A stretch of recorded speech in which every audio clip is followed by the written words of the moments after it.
Hi hello friends, எல்லோரும் எப்படி இருக்கீங்க? எல்லோரும் நல்லா இருப்பீங்கன்னு நம்புகிறேன்.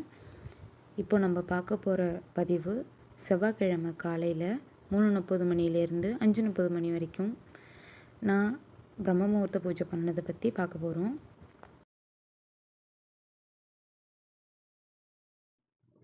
கண்டிப்பாக உங்களுக்கு இந்த வீடியோ பிடிக்கும்னு நம்புகிறேன். கொஞ்சம் யோசிக்காமல் நான் போடுற வீடியோ எப்படி இருக்குன்னு கமெண்டில் சொல்லுங்கள் உறவுகளே. அப்போ தான் எனக்கு நான் வீடியோ போடுறது கொஞ்சம் சரியாக இருக்குது அப்படின்னு தெரியும். இல்லை நான் கரெக்டாக பேசுகிறேனா என்னங்கிற ஒரு நம்பிக்கையை கொடுக்கும். இந்த வீடியோவில் என்னால் வர முடியல, அதிகமாக வந்திருக்க மாட்டேன், டைமே இல்லை. ஏன்னா 3:30 மணிக்கு எழுந்திரிச்சு கிடுன்னு வேலை பார்த்து எப்படியும் டைம் 4:30 ஆகிடுச்சு. ஏன்னா காலையிலேயே மோப்பு போட்டு வீடு நான்வெஜ்ஜு சமைச்சிருந்ததுனால வீடே மொத்தமாக சுத்தம் பண்ணி இப்படி சாமி கும்பிட்றதா ஆயிடுச்சு. குளிச்சுட்டு வந்துட்டு வாசல் தெளித்து கோலம் விட்டுட்டு சாமி ரூமில் போயிட்டு மாக்கோலம் இட்டேன். மாக்கோலம் எப்படி இருக்குன்னு கமெண்டில் சொல்லுங்கள். எனக்கு எப்போவுமே சாமி ரூமுக்குள்ளே போனால் கொஞ்சம் லேட் ஆகும், ஏன்னே தெரியல. ஆனால் சாமி ரூமுக்குள்ளே போனால் கொஞ்சம் அமைதியாக இருக்கும், ப்ளசண்ட்டாக இருக்கும்.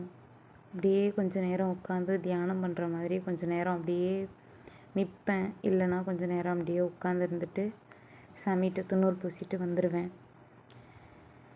இதுதான் எனக்கு என்னமோ தெரியல, கொஞ்சம் அமைதியை கொடுக்கும். எப்போவுமே சரி, சாமி கூட கும்பிடலை, எதுவுமே செய்யலை, சாமி ரூமில் போய் உட்காந்துட்டு சிவனேன்னு கொஞ்சம் அமைதியாக இருந்துச்சு. எந்த ஒரு சவுண்டுமே இருக்காது இல்லையா. 3 to 4:30 அமைதியாக காமாக இருந்துச்சு. எனக்கு ரொம்ப பிடிச்சிருந்தது. அப்புறம் இப்படியே உட்காந்துக்கிட்டு இருந்தால் வேலைக்கு ஆகாது அப்படின்னு சொல்லிட்டு எழுந்திரிச்சு சாமி கும்பிட ஆரம்பிச்சிட்டேன். நம்ம வீட்டில் தினமும் நம்மளால் எது முடியுதோ அதை வச்சு எளிமையாக எப்படி சாமி கும்பலாங்கிறது தான் நான் சொல்கிறேன். ஏன்னா பூவோ எதுவுமே இல்லை, வீட்டில் இருக்க பூ வச்சு தான் சாமி கும்பிட்டேன். இந்த செம்பருத்தி பூ கூட மலரலை, முட்டாகவே இருந்துச்சு. பறிச்சிட்டு வந்து சாமிக்கு வச்சு இட்லி பூவும் இருந்துச்சு, வாசமே இருக்காது. வைக்கலாமா என்னன்னு தெரியல, கமெண்டில் சொல்லுங்கள் வைக்கலாமா என்னென்னு. வச்சுட்டு சாமி கும்பிட ஆரம்பிச்சிட்டேன். நம்ம வீட்டில் எப்போவுமே வாசலில் போடுற கோலத்தில் சுஸ்திக் சிம்பிள் வந்து நம்மளுக்கு வெற்றியை கொடுக்கும். வெற்றியை கொடுக்கறது சுஸ்திக் சிம்பிள் அப்படின்னு சொல்லுவாங்க. அதுதான் உண்மையும் கூட. நான் கொஞ்சம் கொஞ்சமாக அதை உணர்ந்துக்கிட்டு வர்றேன். அதே மாதிரி தாமரை கோலம் வந்து மிதிக்கக்கூடாது, போடுற கோலத்தை மிதிக்கக்கூடாது. வாசலில் போடலாம், ஆனால் மிதிக்கக்கூடாது. மிதிக்கிற மாதிரி அங்கன அதிகமாக நடக்கிறவங்களா இருந்தால் போடாமல் பார்த்துக்கோங்க. ஆனால் கால் படாமல் இருக்கணும் கோலத்தில், தாமரை கோலத்தில். ஏன்னா தாமரைங்கிறது லட்சுமியோட ஒரு முகமாக தான் நம்ம பார்க்குறோம். ஏன்னா நம்ம தாமரையில் தான் லட்சுமி அமர்ந்திருப்பாங்க. அப்போ நம்ம தாமரையும் ஒரு லட்சுமி இருக்கும் இடமா தானே நம்ம பார்க்குறோம். அதனால் நம்ம கால் படாத இடத்துல தான் தாமரை கோலம் போடணும். அது சரிதானா என்னன்னு சொல்லுங்கள். இல்லை நான் ஏதோ வாய்க்கு வந்ததை பேசுகிறேன்னு நினைக்காதீங்க. இதுதான் நான் பார்த்து தெரிஞ்சுக்கிட்டதையும் சொல்கிறேன், கேட்டு தெரிஞ்சுக்கிட்டதையும் சொல்கிறேன்.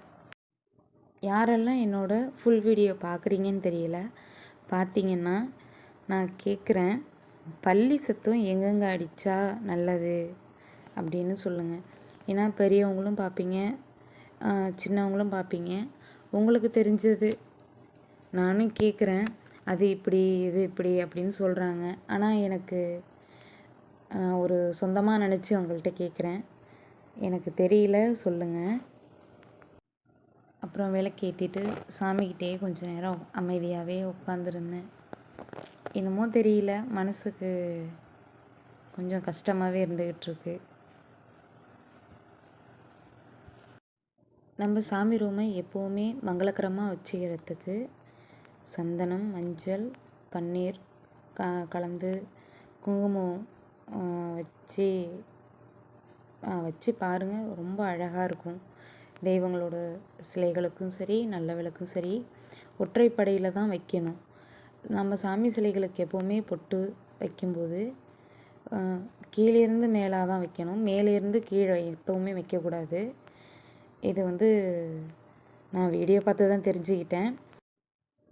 நாம் எப்போவுமே அமைதியாக இருக்கிற இடத்துல உட்காந்து தியானம் பண்ணும்போது நம்ம நினைக்கிறதெல்லாம் நடக்கும் அப்படின்னு சொல்லுவாங்க. ஏன்னா அது ஒரு பாசிட்டிவிட்டியை நம்மளுக்கு கொடுக்கும். அது வந்து சாமி ரூம் வந்து கொஞ்சம் பெஸ்ட்டு நான் சொல்லுவேன். ஏன்னா நம்ம வாசமாக உள்ள மலர்கள், பன்னீர், தசாங்கம் பவுட்ரு எல்லாம் வச்சு நம்ம விளக்கேற்றுறோம். அது வந்து ஒளி விளக்கு வெளிச்சம் இதெல்லாம் பார்க்க அப்படியே மனசு அப்படியே அமைதியாக இருக்கும். தியானம்லாம் பண்ணி முடிச்சுட்டு நான் வெளியே வர்றேன். மணி 6. எனக்கு நேரம் போனதே தெரியல, சாமி ரூமில் இருந்தது. அப்புறம் வெளியே வந்துட்டு துணியெல்லாம் இருந்துச்சு நிறையா, துவைக்க போட்டுட்டு அதுக்குள்ளே ராசத்தி கிளம்பிட்டா. ராசத்தி கிளம்பினோடனே பாப்பாவுக்கு பால் வச்சு, பாலில் அவங்க அப்பா மேடத்துக்காக பேரிச்ச சிரப்பு வாங்கி அனுப்பியிருந்தாங்க. அதை போட்டு மேடத்துக்கு கொடுத்தேன். கீழே ஊற்றிட்டா. சரி மறுபடியும் போட்டு கொடுத்துட்டு அவங்கள சமாதானம் பண்ணி, ஏதோ கொஞ்சம் காலையிலேயே கொஞ்சம் அழுக. ஏன்னா ரொம்ப நேரம் அவங்க கூட இல்லையா, புள்ள பயந்துட்டா போல், அழுது ரொம்ப கஷ்டம். நான் சாமி கும்பிட்றது இல்லாமல் புள்ளையை கஷ்டப்படுத்தணும்னு தோணுது எனக்கு. ஆனால் எனக்கு என் மனசுக்கு நிம்மதியாக இன்றைக்கி நான் சாமி கும்பிட்டேன். பாப்பா என்னைய எழுந்திரிச்சுமே தூங்கிடாமா, அம்மா சாமி கும்பிட்டுட்டு வரேன் அப்படின்னு சொல்லோன்னே அவளும் கொஞ்சம் நேரம் அப்படியே முழிச்சிருந்துட்டு கூடயே உட்காந்துருந்தேன். படுத்து தூங்கிட்டா அவளும். அதுக்கப்புறம் சமையலுக்கு போயிட்டேன். வேலையெல்லாம் முடிச்சுட்டு சமையல் பக்கம் போயாச்சு. என்னோடய வீடியோ உங்களுக்கு பிடிச்சிருந்துச்சுன்னா சப்ஸ்கிரைப் பண்ணுங்கள், ஷேர் பண்ணுங்கள், மறக்காமல் லைக் பண்ணுங்கள். வாழ்க வளமுடன். Thanks for